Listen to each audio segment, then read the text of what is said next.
Well, thank you so much for coming into studio. What does the law say with regard to how this kind of thing should be done?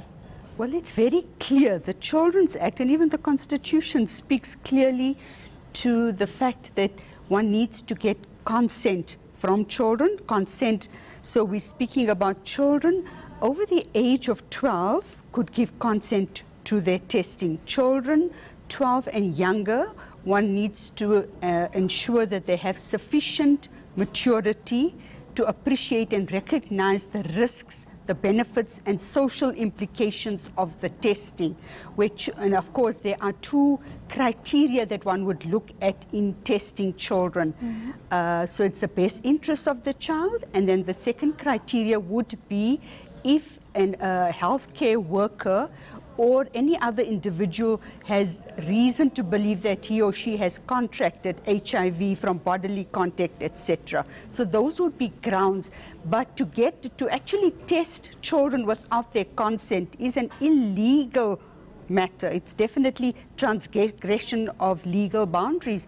The Children's Act and Constitution speaks to that. I mean, Dr. Omar, you work in this industry. I'm sure you come across a fair number of healthcare workers in the public sector as well as NGOs. How would they not know what the law says about this? Well, I think it's shocking, and the fact that these children were tested without their consent. I think people that are properly trained and if they are going to test there's another criteria or conditions before that can happen. So it's the pre-test counseling that needs to take place and the post-test counseling. So if these people went in without taking cognizance of this, this is definitely a gross violation of the best interest of the child, but also a gross violation of laws. You know, something else that has upset the parents, and rightly so, is the way these results were released. Indeed. It seems that many of... And the right to privacy, because Section 133 of the Children's Act speaks to the right to privacy. And I think if we just look at the manner in which this was dealt with, it was insensitive, of course, firstly, but the discrimination, the gross humiliation, violation and the trauma that it could have induced in these children because of the stigmatization. They were publicly exposed, and if one just looks at the social implications of this, where children and other people would now start discriminating against these learners and of course treating them with disrespect, and I think it just opens up a huge can of worms that could induce absolute trauma and shame and all sorts of things that go with it. You know, there's an interesting dynamic here if we distinguish between the rules surrounding adult, the way one deals with adults in this situation, adult testing, the revelation of results to adults and the counselling that goes with it, as well as various other aspects of medical care or health care for children.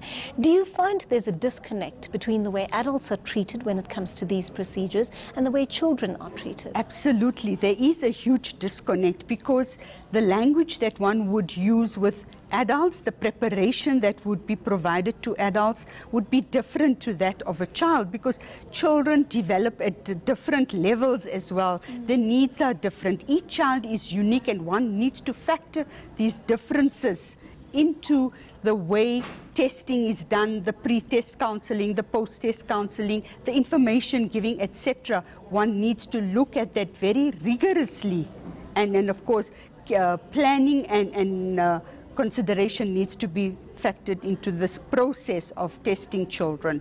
Do you think the Education Department needs to play a stronger role in ensuring that these rules are respected, particularly on their grounds? Definitely. I think there needs to be stricter protocols, and these protocols should not only be developed, and if they are developed, they need to be implemented. I think that's where the shortfall comes, in the implementation thereof.